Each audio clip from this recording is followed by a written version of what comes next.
بسم اللہ الرحمن الرحیم۔ السلام علیکم ناظرین، آپ کا میزبان غلام حیدر کھوکھر امید کرتا ہوں کہ خیریت سے ہوں گے۔ ناظرین، ملک کے اندر آئے روز اتنے بڑے واقعات جنم لے رہے ہیں، ڈیولپمنٹ اتنی ہو رہی ہے کہ مختلف ایشوز جو پیدا ہوتے ہیں، کوشش کی جاتی ہے کہ آپ لوگوں کے ساتھ ان چیزوں کی طرف آئیں، لیکن جیسے آج کل سپریم کورٹ میں ججز کے خطوط کے بعد سپریم کورٹ ہائی کورٹ کے ججز کو جو ہے وہ لفافے ملنا، جس میں پاؤڈر لفافے کہا جا رہا ہے کہ کیا ہے ان میں، اور اسی طرح جو مسلم لیگ نون کے رہنما بڑے دعویٰ کر رہے ہیں کہ اقتدار ان کو زبردستی سونپا گیا ہے۔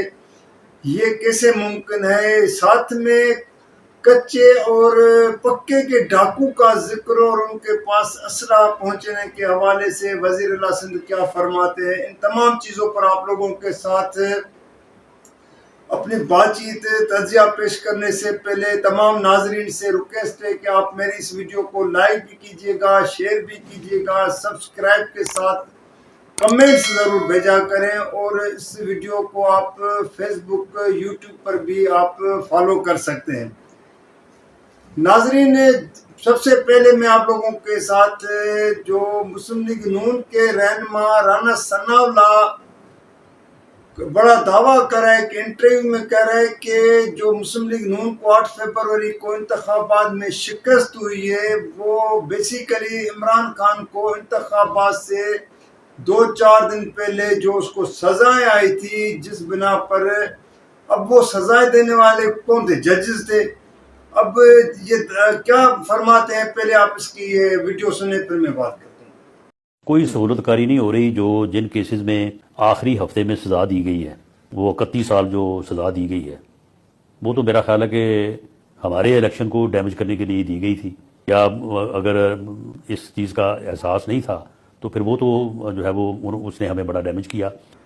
اب رانا ثناء اللہ کو آپ لوگوں نے سنا کہ جو مسلم لیگ نون کی شکست کا بنیادی سبب یہ تھا کہ عمران خان کو سزائیں دلائی گئی ہے۔ اب ان سے پہلے تو سوال یہ بنتا ہے کہ ظاہر ہے عمران خان کو جن کیسز میں سزائیں سنائیں اس وقت پی ٹی ایم کی حکومت تھی، 16 ماہ کی حکومت تھی، جہاں پر عمران خان کے اوپر جو مختلف کیسز ہے، توشہ خانہ کیسز ہے، بشرا بی بی کے ساتھ اس کی جو نکاح تھا شادی کا، وہ بھی اس میں جو سزا آئی تھی، یہ سب کیسز ان کے اپنے دور میں بنے تھے۔ تو پھر جب عدالتوں میں کیس گئے ہیں تو ظاہر ججز کو تو فیصلہ کرنا تھا، یا تو اس کو بری کر دیتے یا پھر سزا دیتے۔ اب سزا آئی ہے تو وہ کہتے ہیں کہ یہ سزائیں اس وقت ٹائمنگ غلط تھی۔ اب ٹائمنگ ان سے پوچھا جائے کہ وہ کون سزا دینے والا، اگر تو ججز نے سزا دی ہے تو پھر تو ٹھیک، اگر کہیں اور سے سزائیں دلوائی گئی ہیں تو پھر تو وہی بات آتی ہے جیسے آج کل اسلام آباد ہائی کورٹ کے ججز 6 ججز نے جو خطوط لکھے ہیں، اپنے خدشات ظاہر کیا ہے کہ کس طرح ان کے زندگی میں جو ہے مداخلتیں ہو رہی ہیں، ان کے بیڈ روم سے کیمرہ مل رہی ہیں، جس طرح ان کو فالو کیا جا رہا ہے، دباؤ ڈالا جا رہا ہے، جس پر سپریم کورٹ کے چیف جسٹس قاضی فائز عیسیٰ کی سربراہی میں 7 رکنی بینچ نے سماعت بھی کی ہے، اور کافی اس پہ جو ہے لین دین بھی ہوئی ہے۔ پھر اگلی سماعت اپریل کے اس مہینے کے آخر پر چلی گئی ہے، اور اندیا دیا گیا ہے کہ فل کورٹ ہوگا۔ تو ساتھ میں پھر جو ہے آج کل ججز کو خطوط جو لفافے ملنا، بند لفافے، جس میں کہا جا رہا ہے کہ پاؤڈر ہے۔ اب کیا پاؤڈر ہے؟ اس طرح کے سپریم کورٹ کے ججز کو، ہائی کورٹ کے ججز کو، یہ بھی بہت ایک تشویشناک معاملہ ہے کہ کس طرح جو ہے یہ لفافے اس طرح جو ہے نا، اور وہ بھی کوریئر کے تھرو آتے ہیں، چاہے پرائیویٹ کوریئر ہو یا سرکاری جی پی او جنرل پوسٹ آفس کے تھرو ہو۔ لیکن ظاہر ہے جہاں پر یہ بکنگ ہوتی ہوگی، پھر ان کا تھارولی دیکھا جاتا ہوگا، پھر اس کو دوسری اسٹیشن تک یا ان تک پہنچانا، کس شہر میں بکنگ ہوئی ہے، دوسرے شہر تک، اسلام آباد، لاہور، باقی جگہوں تک یہ کس طرح لفافے پہنچے ہیں جن میں پاؤڈر بھرا ہوا ہے، تو اس کی تو یہ حکومت کی ذمہ داری ہوتی ہے کہ وہ اس کی انکوائری کرے۔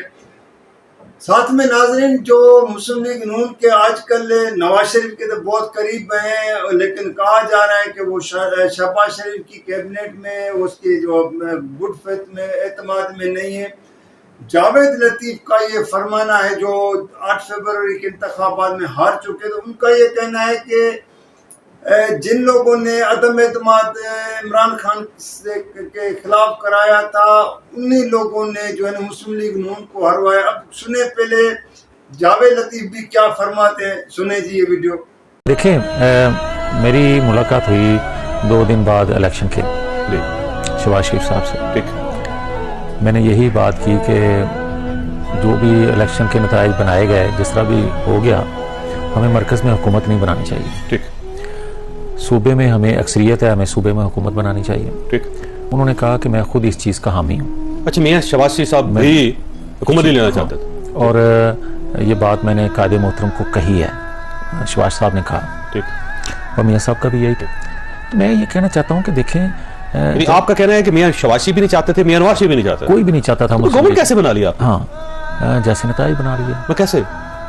دیکھیں، اگر آپ عدم اعتماد کے وقت دیکھیں تو ہم تو اس وقت بھی عدم اعتماد نہیں کرنا چاہتے تھے، لیکن کروا لیا گیا۔ ناظرین، ابھی آپ نے جاوید لطیف کو سنا ہے کہ وہ جس طرح کہہ رہا ہے کہ ملک کو بھی وہی چلا رہے۔ اب یا تو یہی بات ہوتی ہے کہ سیاستدانوں میں اتنی جرت ہونی چاہیے، ہمت ہونی چاہیے۔ اتنے بڑے سیاستدان سفید بال ہو گئے، کسی کا نام نہیں لیتے، ہمیشہ ایک دوسرے کے خلاف تو باتیں کرتے ہیں، بڑی بڑی الزامات بھی لگاتے ہیں، اور بھی چیزیں لا کے نکال کے میڈیا کے سامنے سب جگہوں پہ وہ کھڑی کر لیتے ہیں۔ لیکن جب ان سے اگر سوال کیا جاتا ہے، پوچھا جاتا ہے انٹرویوز میں یا کہیں پہ کہ آپ کی نام کیوں نہیں لیتے، تو ان کے پاس ایک ہی الفاظ ہوتا ہے کہ جی وہ مناسب جب وقت آئے گا تو پھر ہم بات کریں۔ مناسب وقت کون سا ہوتا ہے؟ خدا نہ خاص نوز بلا جب انسان اس دنیا سے چلا جائے پھر وہ جو کوئی آگے بات کرتا ہے۔ اب آج کل جیسے مسلم لیگ نون والے جو جسٹس شوکت صدیقی کا معاملہ اٹھا رہے ہیں، بار بار اس طرح سابق army chief retire Qamar Javed Bajwa کا، جنرل فیض حمید کا نام لیتے ہیں، تو بھائی آپ ان کو عدالتوں کے کٹڑے میں لا کے کھڑا کر دیں، آپ ان کے لیے وہ ثبوت لا کے پیش کریں کہ کسی نے آپ لوگوں کو زبردستی اقتدار آپ لوگوں کو سونپا ہے، تو ان کا بھی نام لیا جائے۔ باقی یہ ہے کہ صرف آپ ان کی باتیں کر کے اور پھر اپنا ایک جہاں تو بھڑاس نکالنی ہوتی ہے یا بات کر کے اور اپنے وہ کہتے ہیں کہ اپنے گناہ معاف کرنے کے لیے ایک ہوتا ہے طریقہ کہ جی ہم نے تو اپنا جو ہے بات کر لی۔ اس طرح تو نہیں ہوتا ہے کہ آپ اپنی آدھی بات کر کے اور یہ سمجھتے ہیں کہ اس عوام کو، قوم کو ہم نے جو ہے نا بس وہ ایک ایسے فدو لگا دیا کہ جی اب عوام ہماری بات پہ یقین۔ عوام کیسے بات پہ یقین کریں؟ آپ سچی بات کریں، آپ پروف کے ساتھ کریں۔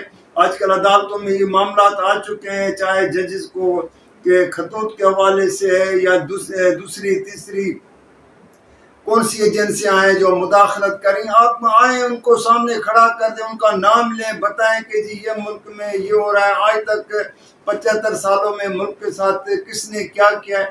ایک دفعہ سب کا جو ہے یہ کہ معاملات جو ہے اس آگے پہنچنے چاہیے، چاہے پھر اس کے لیے کمیشنیں بنے، جو بھی بنے۔ سپریم کورٹ تو خود اب اس پہ فل کورٹ بنانے کا عندیہ چیف جسٹس نے دے دیا ہے۔ آخر میں ناظرین، میں آپ کو صرف مختصر یہ بات کرتا ہوں کہ سندھ کے وزیر اعلیٰ سید مراد علی شاہ تیسری مرتبہ وزیر اعلیٰ بن چکے ہیں، اور 2-4 روز پہلے اس نے یہ کہا ہے کہ کچے کے ڈاکو اس کے پاس ہے، اتنا بڑا اسلحہ کہاں سے آتا ہے؟ تو یہ میں ایک ان کی تصویریں ہیں ڈاکو کی، یہ دیکھیں ان کے پاس اسلحہ کیا ہے۔ اب آپ اندازہ کریں وزیر اعلیٰ سندھ، ان کے پاس اتنا بڑا فورسز ہے، ایجنسیاں ہیں، سب کچھ ہے، صوبے کی حکمرانی اصل مسئلہ ہے صوبے، اور آپ کہتے ہیں کہ جی ہمیں پتہ ہی نہیں چلتا اسلحہ ان کے پاس اتنا بھاری بھرکم اسلحہ کہاں سے آتا ہے، کیسے آتا ہے۔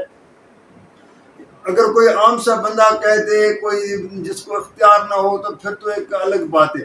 آپ با اختیار صوبے کے وزیر اعلیٰ ہیں، آپ کے پاس اتنے بڑے اختیارات ہیں، تیسری مرتبہ وزیر اعلیٰ بنے، آپ کا تو اس پہ کنٹرول ہونا چاہیے، ان ایجنسیز کے اوپر سب سے آپ ان سے جواب طلبی کو کرنا چاہیے، پوچھنا چاہیے کہ کس راستے سے کہاں سے اسلحہ آتا ہے۔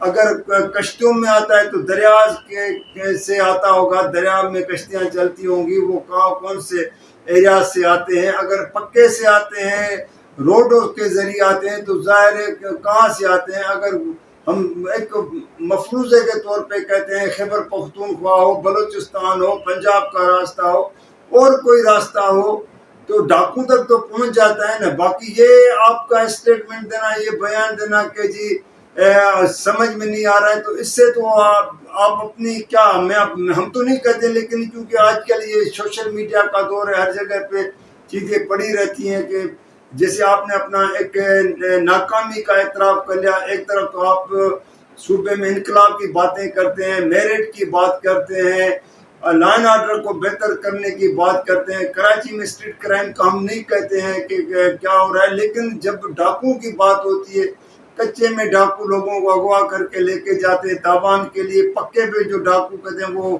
سرکاری بیوروکریسی کو کہتے ہیں کہ کس طرح وہ لوگوں کو لوٹتے ہیں، رشوت کی بازار گرم ہے، ہر ادارے میں کرپشن ہے، میرٹ کا کوئی نام نہیں ہے۔ ناظرین، آج کے لیے اتنا، کل کسی اور موضوع کے ساتھ آپ کے ساتھ اپنا بات چیت تجزیہ پیش کروں گا، جب تک کے لیے اجازت دیجیے گا، اللہ حافظ۔